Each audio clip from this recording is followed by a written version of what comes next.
Okay, so part three, last part, we'll go through this relatively quickly. Suppose given the observations, A, B, C, D, E, F, uh, principal component analysis here. For part A, centering the data, the columns here, column means this x bar equals that 0, 0. So the data is already centered. For the covariance matrix, that's going to come out to that C equals 8/3, 0, 0, 8/3 after performing the indicated computation. Principal components, both eigenvalues are equal 8/3. Therefore, every orthonormal basis of R2 is a valid PCA basis, and one choice is use of 1, 1, 0, use of 2, 0, 1. And the explained variance ratios, total variance 16/3, each component. That explains that 8/3 over 16/3 equals 1/2, so the ratios are 50%, 50%. Projection onto the leading component using U sub 1 as E sub 1. The projections are D, U sub 1 equals this column 2, 0, negative 2, 0. And the rank 1 reconstruction is this matrix with column 2, 0, negative 2, 2, 0, negative 2, 0, and all zeros respectively. And the geometric interpretation, the data is symmetric in both coordinate directions, so there's no unique dominant principal component. Okay, so that's for that one. Moving along to number 12. Okay, so for number 12, let x equal x sub 1, y sub 1, let y sub 1, y equal y sub 1, y sub 2 with covariance matrices for these sigmas xx, sigma yy, that's sigma xy. Formulate the CCA optimization problem, show how it reduces to an eigenvalue problem, derive the canonical correlations, explain the meaning of the canonical variates, compare PCA and CCA, describe one modern machine learning application of CCA. So canonical correlation analysis. So we want to maximize this A transpose X, B transpose Y. So equivalently, this max AB is going to equal this here. We're going to impose the following constraints. All right.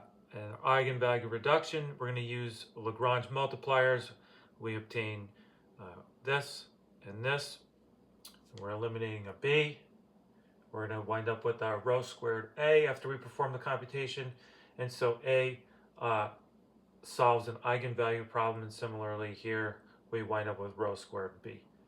Our canonical correlations, rho sub I equals square root of lambda sub I, where lambda sub I are the eigenvalues of the following.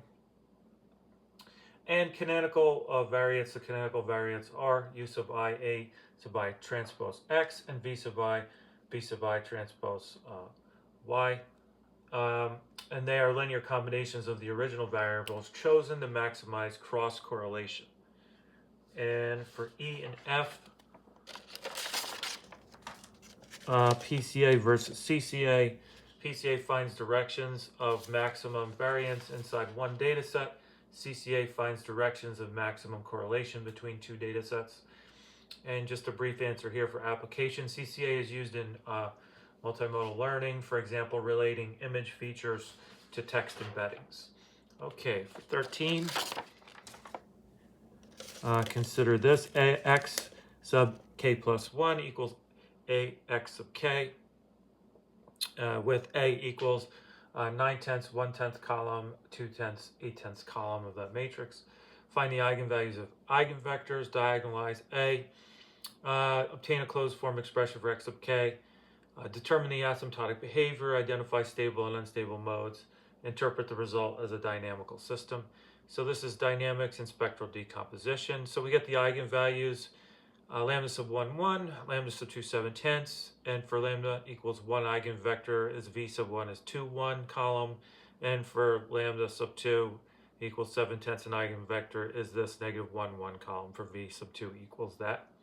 Part B, the diagonalization, let P equal the following, D equal the following. So performing the operations, A is going to equal P, D, P inverse. For part C, closed form expression, that x sub k equals the following here. And since dk equals 1, 0, 0, 7/10 of the k for those columns, we get x sub k equals the following. An asymptotic behavior, since 7/10 k 0, the second mode decays, and thus that x sub k that's approaching the component of x naught along that 2, 1, the column 2,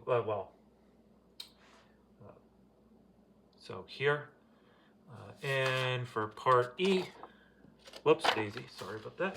Part E, wrong part E. Stable in neutral modes. The 7/10 is equal to lambda mode is stable because it decays, and the lambda equals 1 mode is neutral because it persists. Interpretation, the system converges toward a one-dimensional steady state subspace spanned by that 2, 1. Okay, moving along now, was 13, moving along to 14. Again, we're moving quickly through this because you have this as a reference. Sorry if I miscommunicated anything. So data set matrix here. The math's okay though. Given an A, B, C, D, E, F. Okay. Integrated data science application. So the SVD for dimensionality reduction, we want to compute this D equals U sigma V transpose. Columns of V give feature space directions. Keeping the first case singular vectors gives this reduced representation. And for PCA from SVD, okay, we're going to get the following. And we could conclude the PCA directions are the right singular vectors of D. For storage reduction, 1,000 times 50, we get 50,000 numbers for our original storage. And then rank K storage, this is C continued. 1,000K plus K plus 50K is 1,051K. And for small k, this is much smaller than 50,000. Intrinsic dimension, if the singular values decay rapidly, most variation lies in a low dimensional subspace. The number of large singular values estimates the intrinsic dimension. Okay, and then moving along here. For part E, PCA, least squares and projections. PCA finds best low dimensional subspace, minimizing reconstruction error. Least squares finds the best approximation inside a chosen column space. Both are projection problems. And for part F, PCA versus CCA, here we have PCA studies 1 data set, CCA studies 2 data sets, and finds maximally correlated linear combinations across them. Okay, and moving along to the last one, number 15, proof that A is an element in that C, N by M be normal. Prove that this spectral norm of A is that maximum over I of absolute value of lambda sub I.